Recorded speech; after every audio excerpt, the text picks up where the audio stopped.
Hello students, good afternoon to all of you. How are you student? I hope you all are fine. Well students, चलिए आज start करते हैं अपना direct indirect का next topic जिसका नाम है एक्सक्लेमेटरी सेंटेंसेस। एक्सक्लेमेटरी सेंटेंसेस किसे कहते हैं सबसे पहले देख लेते हैं। एक्सक्लेमेटरी सेंटेंसेस ऐसे होते हैं जिनमें सडन फीलिंग्स बताई जाती हैं, यानी कि मन में उत्पन्न होने वाली सडन अचानक आने वाली फीलिंग्स को बताया जाता है, जिसमें हर्ष यानी खुशी, शोक यानी दुख, आश्चर्य, अफसोस, क्रोध, शाबाशी देना जैसे ब्रेवो कह देते हैं आदि प्रकट होते हैं। एक्सक्लेमेटरी सेंटेंस हमारे मन में उत्पन्न होने वाली ऐसी भावनाएं जो अचानक उत्पन्न होती हैं उन्हें हम एक्सक्लेमेटरी सेंटेंस कहते हैं। इसमें रूल नंबर फर्स्ट देखते हैं। डेफिनेशन में आपको बता चुकी हूँ। फर्स्ट रूल है रिपोर्टेड स्पीच के भाव के अनुसार जो रिपोर्टिंग वर्ब होती है जैसे सैड या सैड टू, तो इसको इसमें निम्न प्रकार बदलते हैं। जैसे अब तक हमने पढ़ा इंटेरोगेटिव में आस्क्ड होता है, इम्पेरेटिव में ऑर्डर्ड, रिक्वेस्टेड एटसेट्रा ये होता है। तो इसी तरीके से एक्सक्लेमेटरी सेंटेंस में इस रिपोर्टिंग वर्ब को हम सैड या सैड टू को हम निम्न प्रकार बदलते हैं जैसे सेंटेंस का आगे वाले जो रिपोर्टेड स्पीच वाला सेंटेंस है जैसे उसका सेंस होता है। अगर कोई गुस्से वाली बात बताई जाती है वहाँ एक्सक्लेम्ड वहाँ पर गुस्से से संबंधित वर्ड दिया जाता है एंगर जैसे कि, और अगर अफसोस वाली बात होती है तो रिग्रेट होता है, तो एलास। अगर इस तरह के वर्ड मिले तो आप इस तरह के वर्ड वहाँ पर लगाते हैं। जैसे अगर आपको सेंटेंस में डायरेक्ट सेंटेंस में एलास लिखा मिलता है और आगे एक्सक्लेमेटरी मार्क इन सेंटेंस में ज़रूर होता है, ठीक है। एलास के लिए आप लिखेंगे exclaimed with sorrow. Alas means दुख की बात है। हुर्रा, हुर्रा का मतलब होता है एक्सक्लेम्ड विद जॉय यानी कि खुशी की बात है।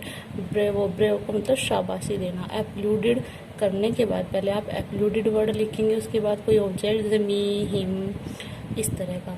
आज फिर प्लस सेइंग वर्ड लिख के बाकी का आगे का जो रिपोर्टेड स्पीच वाला सेंटेंस होता है वो आप ऐसे कैसे ही लिख देते हैं। इन सेंटेंस में हाउ और व्हाट का प्रयोग भी होता है स्टूडेंट्स, तो उसके लिए आप या तो एक्सक्लेम्ड लिख दें केवल, बाकी सेंटेंस के अकॉर्डिंग जैसे भी आप लिखना चाहें। एक्सक्लेम्ड विद सरप्राइज, अगर आश्चर्य वाली बात है तो एक्सक्लेम्ड विद सरप्राइज। अफसोस की बात है एक्सक्लेम्ड विद रिग्रेट। इस तरह के कई वर्ड यहाँ पर आ सकते हैं। इसमें रूल नंबर सेकंड है इन्वर्टेड कोमास को हटाकर यहाँ पर हम दैट प्लस असर्टिव वाक्य लिखते हैं, यानी इन्वर्टेड कोमा को हटाने के बाद कौन सा कंजक्शन यूज किया जाता है इसमें दैट, ठीक है। और बाकी जो सेंटेंस होता है उसे असर्टिव की तरह बनाएं, जैसे कि पहले सब्जेक्ट फिर वर्ब फिर ऑब्जेक्ट। इस तरीके से आप असर्टिव सेंटेंस उसका बना दीजिए। चलिए रूल नंबर थर्ड देख लेते हैं। हाउ या वॉट के तुरंत बाद यदि एडजेक्टिव हो, ठीक है, हाउ के बाद कोई एडजेक्टिव जैसे हाउ फैट, वॉट ब्यूटीफुल, ये एडजेक्टिव होते हैं तो केवल वेरी में बदले, तो उसकी जगह आप वेरी का यूज करें। रूल नंबर 4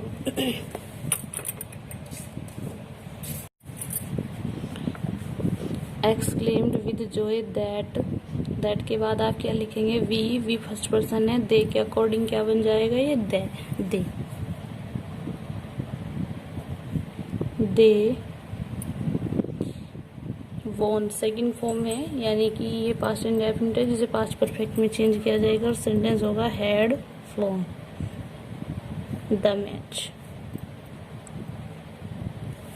नेक्स्ट सेंटेंस है हमारा the captain said bravo you have played well. Captain ने कहा शाबाश तुमने अच्छा खेला, ठीक है, शाबाशी दी जा रही है। ब्रेवो वाला जो सेंटेंस होता है उसे हम एप्लूड प्लस ऑब्जेक्ट प्लस सेइंग में बदलते हैं। तो सेंटेंस होगा हमारा the captain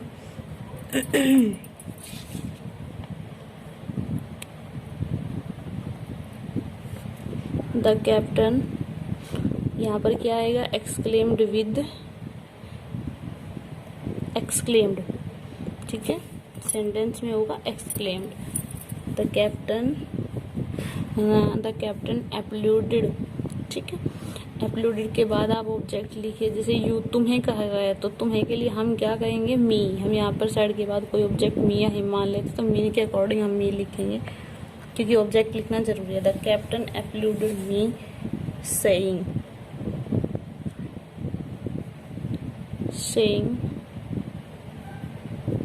that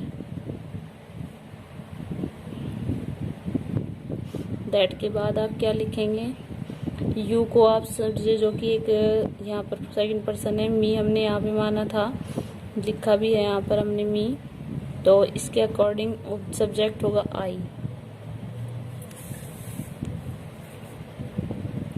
I have का क्या हो जाएगा, हैड, प्लेड वेल।